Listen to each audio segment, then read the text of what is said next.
नहीं होता, रिवॉल्यूशन नहीं होता तो वेदर्स फॉर्म नहीं होते, फोटोसिंथेसिस नहीं होता, फिर प्लांट्स कुछ बनते नहीं तो एनिमल्स कैसे जिंदा रहते हैं, है ना। सूजल एनिमल्स पोड्डू के अंदर लो ना। सूजल पुर्दू के, बाकी सब तो बिना पूछे अंदर आ गए, यही बच गया क्या?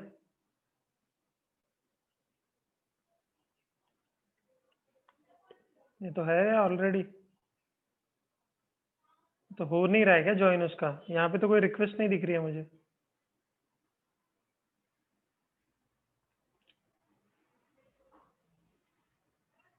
सर आ गया वो। आ गया ना? हाँ वही तो बोल रहा हूँ, जरूरत नहीं है अभी, पासवर्ड वगैरह दिया है ना। ओके चलो। सो हम ये बोल रहे हैं कि एनर्जी अलग अलग फॉर्म में होती है, एक फॉर्म से दूसरे फॉर्म में कन्वर्ट भी होती है। आपने 9th स्टैंडर्ड में वर्क एनर्जी पावर नाम का चैप्टर भी पढ़ा है, ठीक है।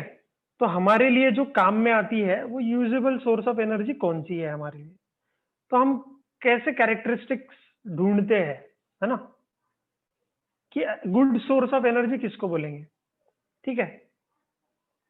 पहला पैरामीटर क्या है कि सेफ है और कन्वीनियंट टू यूज है ना। मतलब ऐसा नहीं है कि हाँ लाइटर जलाया कि रूम में ब्लास्ट हो रहा है ना, एक दूसरे रूम से ऐसा फुलझड़ी से स्टोव जला रहे हैं खाना बनाने के लिए, रोज इतना टास्क कर पाएंगे क्या हम लोग? एक आध दिन जंगल में गए हम लोग और पत्थर पत्थर घस रहे एक दूसरे पे, हाँ स्पार्किंग फ्रिक्शन होगा तो हम लोग को आग मिलेगी, ऐसा सब कर सकते हैं क्या अभी? No, it has to be very convenient, easy to use, ठीक है, सेफ होनी चाहिए, ठीक है। नहीं तो चूल्हा जलाना है, खाना बनाने आना है तो मम्मी को पूरा प्रोटेक्शन हेलमेट वगैरह पहन के फिर खाना बनाना पड़ेगा कि कहीं सिलेंडर ना फूट जाए। तो इतना अगर डेंजरस होता तो हम लोग यूज ही नहीं करते। तो हम लोग के घर में क्या आता है, पहले के जमाने में लोग, मतलब यहाँ से 100 साल पहले की बात करता हूँ मैं, खाना बनाने के लिए अपने घर से शुरुआत करो, क्या यूज करते थे लोग? बोलो। चूली। चूल्हा। चूल्हा यूज करते थे, मतलब लकड़ियां जलाते थे, ठीक है। लकड़ियां जलाते थे ना, जंगल से जाते थे, फॉरेस्ट से जो भी हाँ ऐसे सर। लकड़ियां करते थे। फिर बहुत पॉपुलेशन बढ़ने लगा, सब लोग ने अगर लकड़ी तोड़ा, ठीक है, तो फॉरेस्ट ही खत्म हो जाएगा, है ना। हाँ मेन सोर्स क्या था हमारे लिए? लकड़ी। और फिर जो इंजिन चलते थे, मतलब ट्रेन चलने लगी, फिर उसके लिए कोयला हम लोग यूज करने लगे, ठीक है। तो अब यहाँ पर जहां पर जो फिजिबल यूज है उसके बारे में भी बात करेंगे। तो सेफ और कन्वीनियंट होना चाहिए, ये तो बात है, ठीक है। और लार्ज पॉपुलेशन ने भी यूज करना चाहिए, इतनी अवेलेबिलिटी भी होनी चाहिए, है ना। नहीं तो ऐसा कोई एक पत्थर मिला आपको जो 1 साल तक जलते रहेगा, ठीक है, तो कितना महंगा होगा, अगर उसका डिमांड और सप्लाई का भी इशू रहता है ना। Then it has to be safe. जैसे nuclear power plant is use by expert but is not sustainable for home uses. तो हर घर में न्यूक्लियर प्लांट बना सकते हैं क्या? हाँ मम्मी आज न्यूक्लियर प्लांट चालू करो, रोटी बनाओ, सब्जी बनाओ। फिर सब्जी, भिंडी की सब्जी पसंद नहीं आई तो भरता बनाना है बैंगन का, तो फिर और न्यूक्लियर रिएक्टर चालू करो अपना। ऐसा नहीं हो सकता, because it's not easy, it's not feasible, it's not easy to operate. Highly expert लोगों की जरूरत पड़ती है, ठीक है। So the fuel which general larger amount में जो यूज होने वाला है, जैसे LPG, LPG gas cylinder, liquefied petroleum gas. तो गैस जो है वो लिक्विफाई करके इंडस्ट्री से आती है और हमारे घरों में सेफली पहुंचाई जाती है ना। रोज ऐसा घर के अंदर सिलेंडर ब्लास्ट हो रहे हैं क्या लोगों के? एक आधी इंसिडेंस होता है, कोई लीकेज है या एकदम ही विचित्र या फिर कुछ भी बेवकूफी की तरह कुछ किसी ने यूज किया तो ही ब्लास्ट वगैरह होता है, नहीं तो एलपीजी हाँ भी सर। बहुत सेफ है ना। हाँ so sir. It has to be safe and convenient to use. Convenient to use मतलब अगर चूल्हा जलाने के लिए ही 2 घंटा लग रहा है, वेट कर रहे हैं, हाँ अभी खाना बनाना है तो 4 घंटा प्रिपरेशन करो पहले चूल्हा जलाने का, so it is not feasible, ठीक है। फिर easy to store and transport, जैसे हमने एलपीजी की बात की कि like hydrogen is not easy to store. अब हाइड्रोजन गैस लिक्विफाई करके हाई प्रेशर पे स्टोर करना या ट्रांसपोर्ट करना इतना डेंजरस है कि वो चेन रिएक्शन दे देता है, डायरेक्ट हाइड्रोजन से हीलियम बनता है। जैसे सन में ब्लास्ट हो रहा है ना, sun is made up of hydrogen gas, और अगर वो हाई प्रेशर हाई टेम्परेचर के कांटेक्ट में आता है तो क्या होता है, वहां पे फ्यूजन रिएक्शन होने लगता है। क्या होता है? फ्यूजन रिएक्शन होने लगता है, और वो tremendous amount of energy release करता है। तो हाइड्रोजन गैस तो हमारे छोटे मोटे एक्सपेरिमेंट से हम लोग बना सकते हैं, है ना, वाटर का डिस्टिलेशन से, या फिर जो भी तुमने एक्सपेरिमेंट्स किए होंगे केमिस्ट्री में। हाइड्रोजन गैस को प्रोड्यूस करना बाय प्रोडक्ट आसान है, लेकिन उसको स्टोर करना, उसको ट्रांसपोर्ट करना, इट्स नॉट फिजिबल। भले ही वो बहुत ट्रेमेंडस अमाउंट ऑफ एनर्जी देती है हाइड्रोजन, ठीक है, अगर हाइड्रोजन गैस को जलाएंगे हम एलपीजी से बेटर, हाई कैलोरीफिक वैल्यू और बहुत अच्छा हीट प्रोवाइड करेगा जैसे सन में होता है, ठीक है, पर वो इजी टू स्टोर और इजी टू यूज नहीं है, घर घर में ब्लास्ट होगा, है कि नहीं? तो ये वाला क्वेश्चन एग्जामिनर का फेवरेट, आज तक का फेवरेट क्वेश्चन है कि एक गुड फ्यूल क्या होना चाहिए या गुड सोर्स ऑफ एनर्जी क्या होना चाहिए, उसके बारे में 4-5 पैरामीटर लिखो। तो सेफ होना चाहिए, इजी टू स्टोर ट्रांसपोर्ट होना चाहिए, इजीली अवेलेबल होना चाहिए। मतलब आज हाइड्रोजन गैस यूज की, कल कुछ एलपीजी यूज किया, परसों दूसरा यूज किया, तो हर रोज गैस स्टोव कुछ अलग अलग मटेरियल यूज करना पड़ेगा। कभी चूल्हे पे ही जला रहे हैं, कभी कोयला लेके आया है, चंद्रपुर में कोयला मिलता है चोर के, दगड़ी कोयला, जो रॉक्स मिलते हैं ना कोयले के, जो चोरी करते हैं लोग, घर में आके बेचते हैं। आपको पता है इंटीरियर्स में चंद्रपुर के, आपके घरों में भी यूज होता होगा, अभी भी कोल यूज करते हैं लोग, जो बाबूपेट साइड है या फिर जहां पर थोड़े से स्लम्स एरिया टाइप है, तो वो आज भी एलपीजी सिलेंडर गैस को का कंजम्पशन कम करना है, क्योंकि इसके रेट ज्यादा होते हैं, 800 रुपए 1000 रुपए अपना एलपीजी का रेट है। सब्सिडाइज है वो भी, कैसा है? सब्सिडाइज। सब्सिडी, सब्सिडी मतलब क्या? एक्चुअल में आपका एलपीजी जो इंडियन गवर्नमेंट खरीदती है वो महंगा है ना, 1600 रुपए पड़ता है, लेकिन आधा पैसा गवर्नमेंट ऑलरेडी देती है। 800 रुपए ऑलरेडी गवर्नमेंट हर सिलेंडर के पीछे देती है, इसलिए हमारे घर में जब सिलेंडर आता है वो 800 रुपए ही देने पड़ते हैं हमको, अगर वो सब्सिडाइज रेट में है। इसलिए मोदी गवर्नमेंट ने अभी, मतलब अभी जो नई गवर्नमेंट है बीजेपी की, तो उन्होंने बोला कि हम जिसके पास पैसा है वो फुल कीमत में खरीद सकता है, वो सब्सिडी छोड़ सकता है।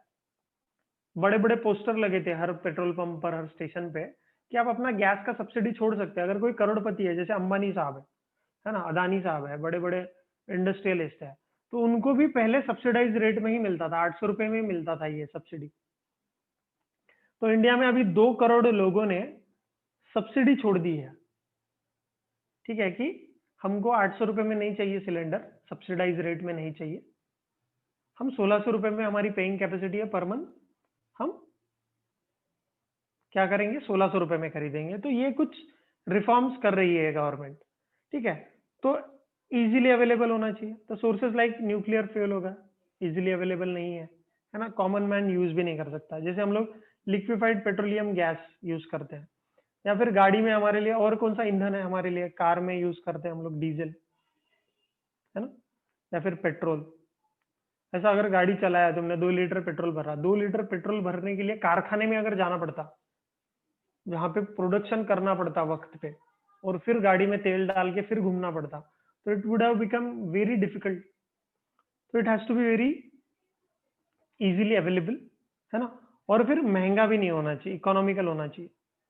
मतलब गाड़ी है तुम्हारी 1 लाख रुपए की सपोज, बाइक, और कार है तुम्हारी 5 लाख रुपए की, और पेट्रोल डाल रहे हो हर महीने का, हाँ भैया 50,000 का पेट्रोल डाल दो, तो कोई खरीदता क्या, है ना? बहुत ज्यादा एक्सपेंसिव होगा तो खरीदेगा क्या कोई? खरीदेगा ही नहीं। So all this things, all this factors will be considered, कि कितना एम्पल अमाउंट है ना। जैसे आप देखते हो गल्फ कंट्रीज में, गल्फ कंट्रीज कौन से होते हैं? जैसे सऊदी अरेबिया, दुबई, है ना, ईरान और इराक, ये सब कंट्रीज, यहाँ पर जब वेल्स खोदते हैं, कुएं खोदते हैं लोग, तो वहां पे पेट्रोल निकलता है कुएं में, या डीजल निकलता है, या क्रूड ऑयल निकलता है, सीधी सी बात। हम सी में एक्सप्लोरेशन करते हैं, रॉक बेड्स, अर्थ के नीचे, मतलब सी के नीचे, तो वहां पर भी क्या निकलता है ना, क्रूड ऑयल निकलता है। उसको डिस्टिलेशन करके या उसको सेपरेट सेपरेट करके हम उसके अलग अलग फॉर्मेट में उसको लेके आते हैं, जैसे पेट्रोल हो गया उसका बाय प्रोडक्ट एक, डीजल हो गया, है ना। फिर टार हो गया, डांबर, है ना, जो रास्ते बनाने में यूज होता है। ब्यूटामाइन हो गया, पेट्रोलियम जेलीज हो गई बहुत सारी, जैसे वैसलीन वगैरह है ना, हम लगाते हैं ना सर्दियों में, है ना, वैसलीन वगैरह। तो ये सारी पेट्रोलियम जेलीज है, ये सारे बाय प्रोडक्ट्स है जो ये क्रूड ऑयल एक्सप्लोरेशन से और उसके फिर डिस्टिलेशन से हमको सारी चीजें मिलती है, ठीक है। और उसका आउटपुट स्टेडी होना चाहिए, इकोनॉमिकल होना चाहिए। तो good source of energy give steady and continuous output rather than intermittent output. मतलब कुछ भी अजीबोगरीब आउटपुट नहीं देना चाहिए, जो स्टेडी आउटपुट है वो मिलना चाहिए आपको। चूल्हा जला रहे हैं तो भलता ही काला सूत निकलना नहीं चाहिए, मतलब स्मोक ही निकल रहा है। मतलब चूल्हा जलाओ आप घर पे, खाना तो पक रहा है लेकिन उसके साथ साथ पूरा बर्तन काला कलूटा हो रहा है, ठीक है, ऐसा नहीं होना चाहिए। So it has to be well maintained और स्टेडी आउटपुट मिलना चाहिए आपको।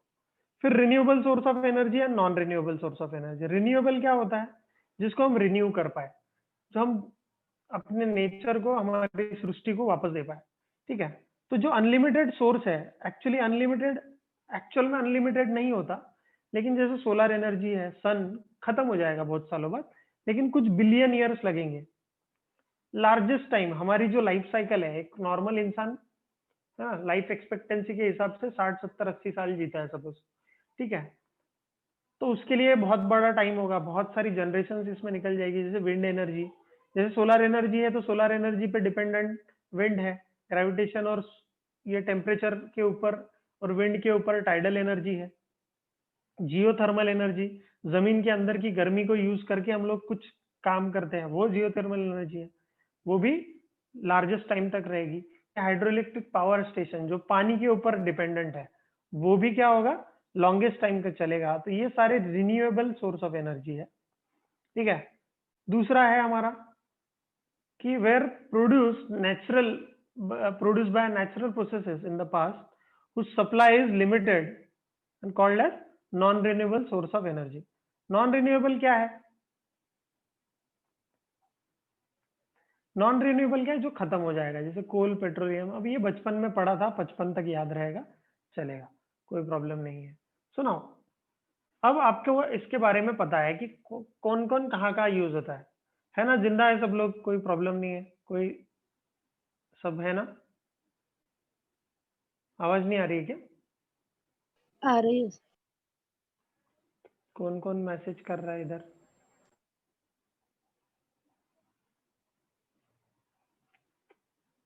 देखते बाद में क्या कर रहा है, कौन बोल रहा है?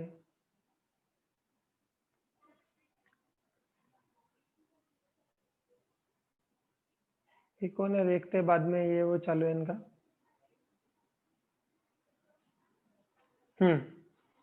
सो what I am trying to say कि फॉसिल फ्यूल्स हो गया, है ना। फॉसिल फ्यूल्स कौन से होते हैं? जो जमीन के अंदर से निकलते हैं। फॉसिल फ्यूल्स बनते कैसे है? पहले कि पुराने हमारे जो पूर्वज है, पेड़, प्राणी, सब जमीन के अंदर दब गए किसी अर्थक्वेक में, किसी कैलेमिटी में, है ना, सी शोर में। तो अब वो इनकम्प्लीट कंबशन हुआ उनका, या प्रेशर की वजह से, है ना, पूरी तरह डिकम्पोज नहीं हो पाया, तो उनके अंदर अभी भी हाइड्रोकार्बन बना हुआ है, बचा हुआ है। तो उसी को हम हाइड्रोकार्बन, फ्यूल क्या है? हाइड्रोकार्बन कंटेंट है। जितना एफिशिएंटली हम लोग उसको यूज कर पाए, हम लोग यूज करते हैं उनको। तो बिकॉज ऑफ प्रेशर और ये incomplete decomposition of this material, fossil fuel बनते हैं, बहुत साल लगते हैं उनको बनने में। जैसे ग्रोइंग डिमांड बढ़ गई इजीली, मतलब कोल बना बहुत पहले, साल पहले, जैसे चंद्रपुर में भी कोल माइंस है, कोल माइंस बना, तो कोल का यूज करके जो ये फर्नेस जलने वाली जो फैक्ट्री है, जैसे स्टील प्लांट हुई, वो बना। कोल मिला चंद्रपुर में, इसीलिए कोल से बनने वाला थर्मल पावर प्लांट आया और बाकी इंडस्ट्रीज आई। क्यों आई? क्योंकि ट्रांसपोर्टेशन कॉस्ट बचाना है। अरे वहीं पे पैदा हो रहा है, वहीं पे मिल रहा है कोल, तो बाजू में ही पावर प्लांट खोल दो, ट्रांसपोर्टेशन पावर प्लांट खोल दो, थर्मल पावर प्लांट, तो ट्रांसपोर्टेशन का खर्चा बचेगा। तो WCL और MECB का प्रोडक्शन महाजनको का आमने सामने है, दुर्गापुर में देखा होगा ना आपने, है ना, चंद्रपुर में ही है अपने। फिर चंद्रपुर के मूल रोड पे जाओगे इधर लोहारा की तरफ, तो वहां पे MEL है। MEL मतलब महाराष्ट्र इलेक्ट्रो, जहाँ पे स्टील प्लांट है, वो सेल अथॉरिटी का बोलते हैं, steel authority of India limited, steel authority India limited, उसका स्टील प्लांट है। तो ये सारी चीजें जब आपके पास होती है, तब आप बोलते हो कि ग्रोइंग डिमांड है अपने पास फॉसिल फ्यूल, कोल, पेट्रोलियम का। पेट्रोलियम तो आपको पता ही है, हर जगह यूज हो रहा है, गाड़ियों में, है ना। और नॉन रिन्यूएबल एनर्जी सोर्स, है ना, इनको हमको कंजर्व करने की जरूरत है। रिन्यू तो नहीं हो गया, एक बार खत्म हो गया, कोयला निकाल लिया, तो वहां पे कोयला बनने के लिए करोड़ों साल लग जाएंगे, लाखों साल लग जाएंगे, ठीक है, हजारों साल लग जाएंगे। So what I am trying to say is, ये आपको चीजें पता है, तो आप ये ध्यान रखो कि कन्वेंशनल, कन्वेंशनल मतलब जो हमेशा से यूज करते आ रहे हैं हम लोग, मतलब मैक्सिमम यूज करते आ रहे हैं। कन्वेंशनल कौन से रिसोर्सेज है? Non renewable. तो कन्वेंशनल जहां वर्ड है वहां नॉन रिन्यूएबल आएगा। नॉन कन्वेंशनल मतलब हम लोग अभी यूज नहीं कर रहे हैं। नॉन कन्वेंशनल मतलब कौन से? रिन्यूएबल। थोड़ा थोड़ा प्रमाण में यूज कर रहे हैं हम लोग अभी, थोड़े थोड़े प्रमाण में यूज कर रहे हैं। क्या यूज कर रहे हैं? जैसे घर पे, किसके घर में सोलर लाइट्स वगैरह हैं? Solar panel. सोलर पैनल है। सोलर पैनल का काम क्या होता है? सर वाटर हीटर है। वाटर हीटर है ना, सोलर वाटर हीटर घर के ऊपर लटकाया होगा, है ना। या फिर स्ट्रीट लाइट्स होते हैं गांव में, आजकल गांव में गवर्नमेंट ने बहुत अच्छा किया है, स्ट्रीट लाइट्स जहाँ पे कनेक्शन नहीं पहुंच सकता वहां पे उन्होंने थर्मल, ये सोलर पैनल वाले लगाए। तो सोलर पैनल कैसे होते हैं? जैसे ये सेमीकंडक्टर से बना हुआ ऐसा पैनल है, मटेरियल है, जिसके ऊपर जब धूप गिरती है तो वो क्या हो जाता है? चार्ज हो जाता है, और इसको किया जाता है बैटरी से कनेक्ट। तो दिन भर जब ये चार्ज होता है, अब दिन भर तो लाइट की जरूरत नहीं है हमको, हमारे अन्नदाता मिस्टर सूरज भगवान, मिस्टर सूरज भगवान, हमारे सूर्य देवता जो भी है, वो दिन भर में तप रहे हैं, और ये भी गर्म हो रहा है, और जो भी इलेक्ट्रिसिटी यहाँ से जनरेट हो रही है that is stored in the battery. ना दिन भर तो चार्ज हो गया, रात को तो अब सन है नहीं, तो क्या होगा? Whatever the charge is being stored that is utilise. और यहाँ पे बल्ब लगा होता है गाँव में, है ना, जैसे रिमोट प्लेसेस पे, वहां पे हम सोलर पैनल्स यूज कर सकते हैं, ठीक है। अब सोलर पैनल्स एक्सटेंसिवली एकदम लार्ज स्केल पे क्यों नहीं यूज कर रहे हैं हम लोग? क्योंकि मैन्युफैक्चरिंग उसका थोड़ा सा कॉस्टली है अभी, एज ऑफ नाउ टेक्नोलॉजी इतनी डेवलप हुई नहीं है। पर आने वाले जनरेशन में सोलर पैनल्स मतलब रिन्यूएबल सोर्स ऑफ एनर्जी को बहुत ज्यादा इंपॉर्टेंस मिल जाएगा। जैसे आपने देखा होगा इलेक्ट्रिक कार्स आ रही है अभी। कौन सी कार्स आ रही है? इलेक्ट्रिक कार्स, जिसको हम चार्जिंग कर सकते हैं, है ना। इलॉन मस्क नाम के एक यूएस के एंटरप्रेन्योर या साइंटिस्ट, या फिर जो भी बोलते हैं हम लोग, रिसर्च करने वाले पर्सन ने अपनी एक कंपनी बनाई है बैटरी इलेक्ट्रिक कार की, बाय द नेम टेस्ला। उसके चार्जिंग पॉइंट्स बनाए हर जगह। तो वो कंपनी का नाम है जो सोलर एनर्जी के ऊपर काम करती है, सोलर सिटी, ठीक है।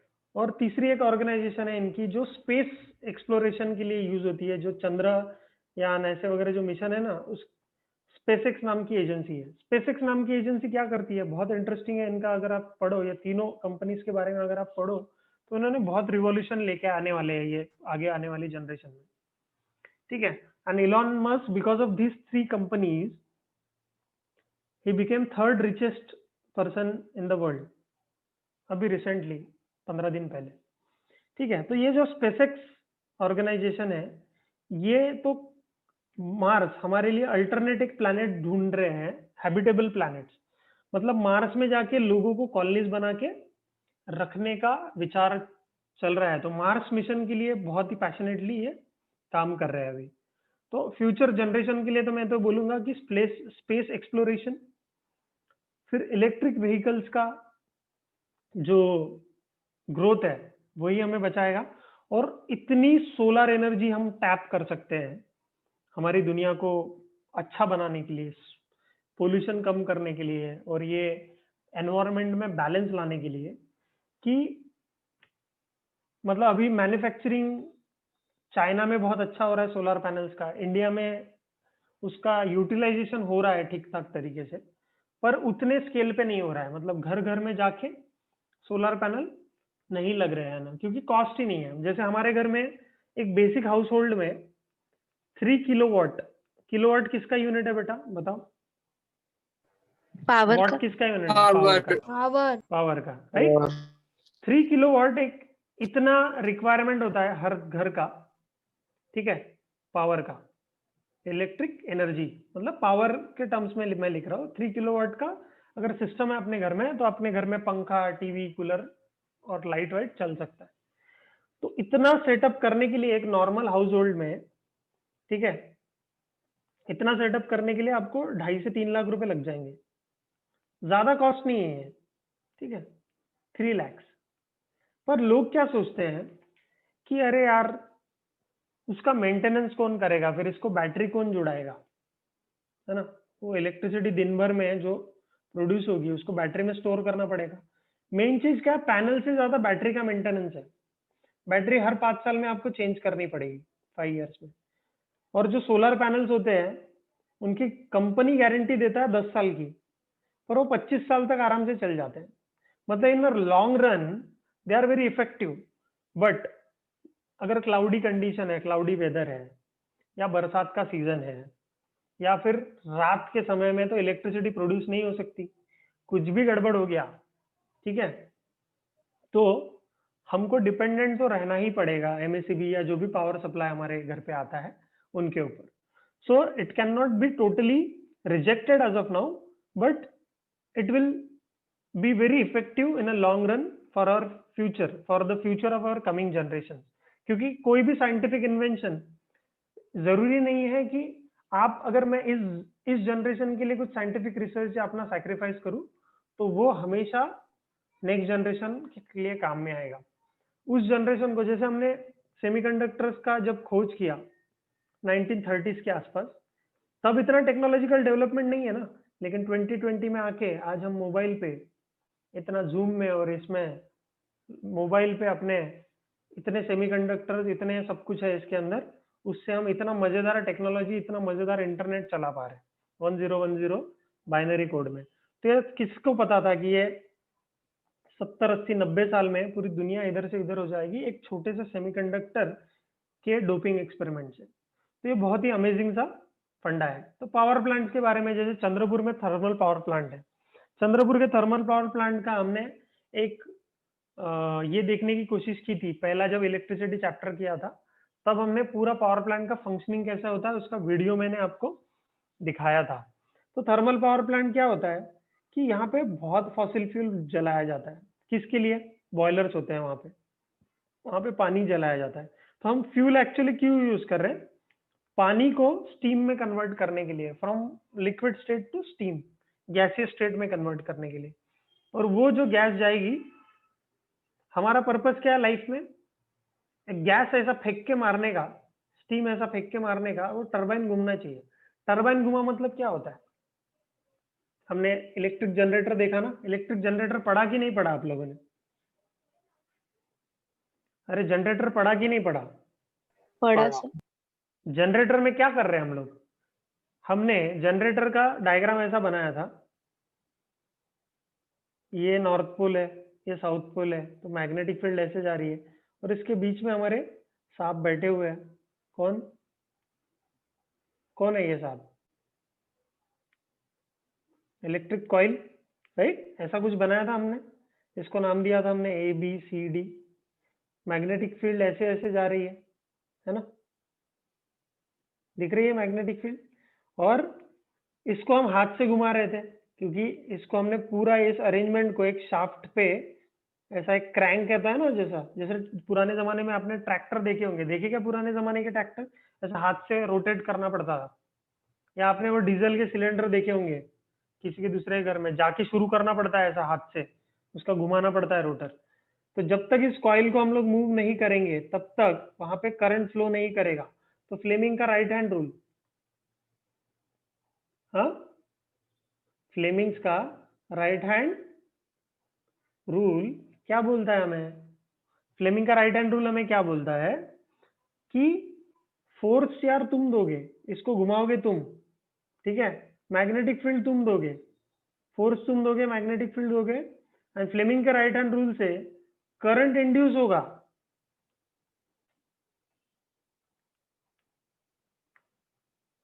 सर लेफ्ट हैंड रूल से ना?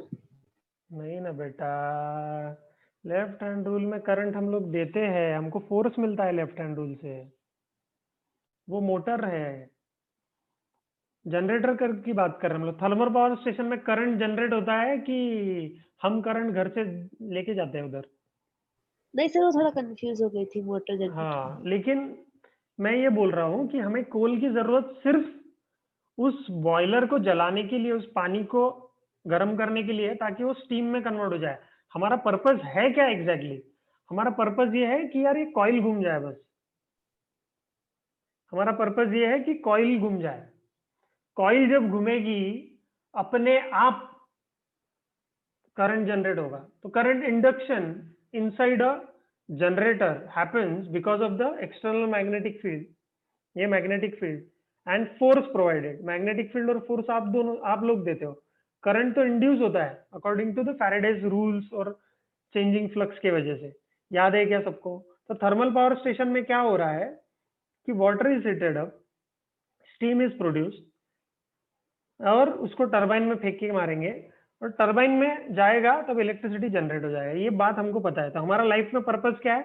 टरबाइन घुमा रे घुमा, फिर वो कोई कैसे भी घुमाओ ना, तुम पानी फेंक के घुमाओ तो हाइड्रो इलेक्ट्रिक पावर स्टेशन हो जाएगा। विंड से अगर घुमा, है ना, विंड एनर्जी से घुमा तो वो विंड से विंड मिल बन जाएगी, विंड एनर्जी से प्रोड्यूस होने वाली ये हो जाएगी। समझ में आया? अगर वो टाइडल एनर्जी से हुआ, मतलब समंदर की या सी के जो वेव्स होती है उसकी वजह से अगर हुआ, तो भी हमारा पर्पस क्या है? हमको सिर्फ टरबाइन घुमाना है। हमको क्या करना है? बोलो, हमको क्या करना है? टरबाइन घुमाना है। टरबाइन घुमाना है।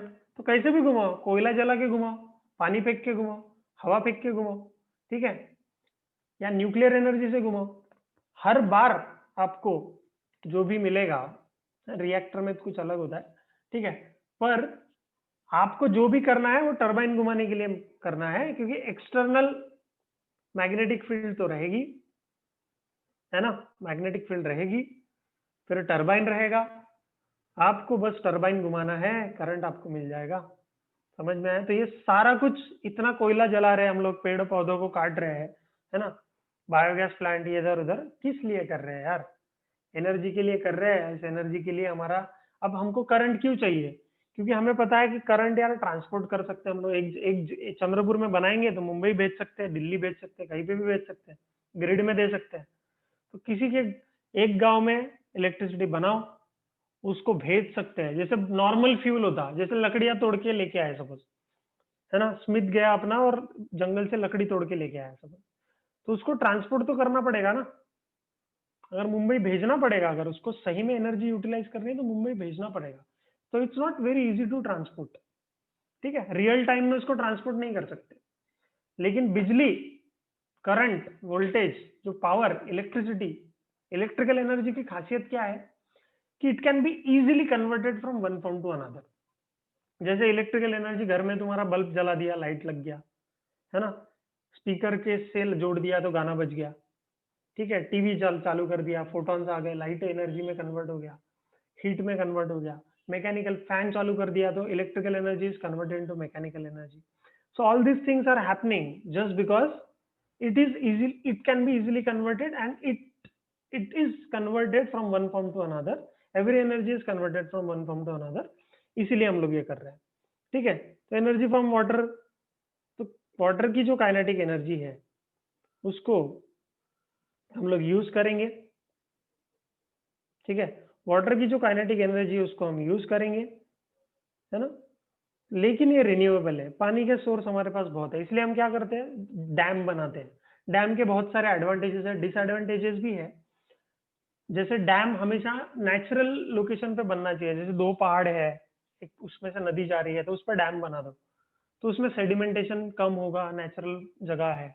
हम क्या कर रहे हैं अभी, गवर्नमेंट अपना फंड या फिर पैसे बनाने के लिए, लास्ट टाइम हमने डिस्कस भी किया था, डैम वम बनाते हैं मस्त, है ना। जैसे अपने चंद्रपुर में ये भंडारा, गोंदिया जिला, गोंदिया और भंडारा अभी देखो अभी कोरोना के बीच में बाढ़ आई थी चंद्रपुर डिस्ट्रिक्ट में, पता है क्या आपको?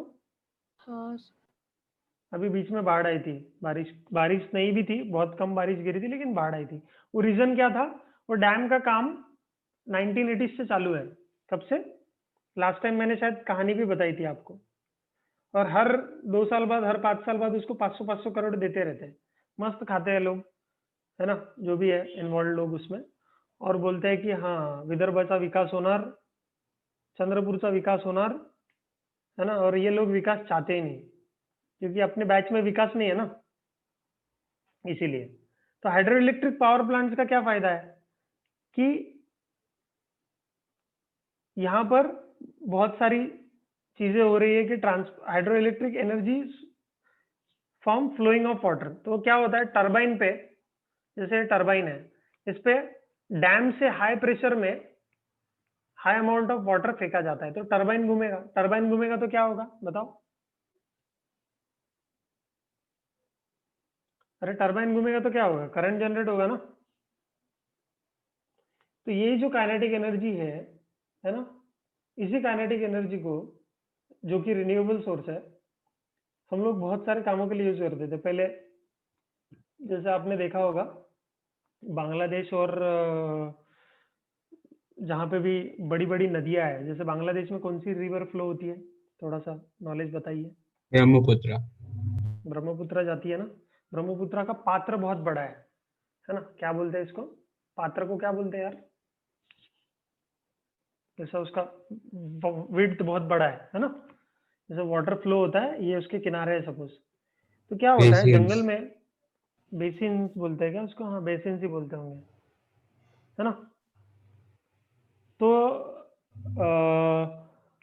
जब वहां पे लकड़ियां कटाई होती है जंगल में, तो क्या करते हैं, ये जो वुड लॉग्स है, ये पानी में ऐसा एक साथ बांध के छोड़ दिए जाते हैं।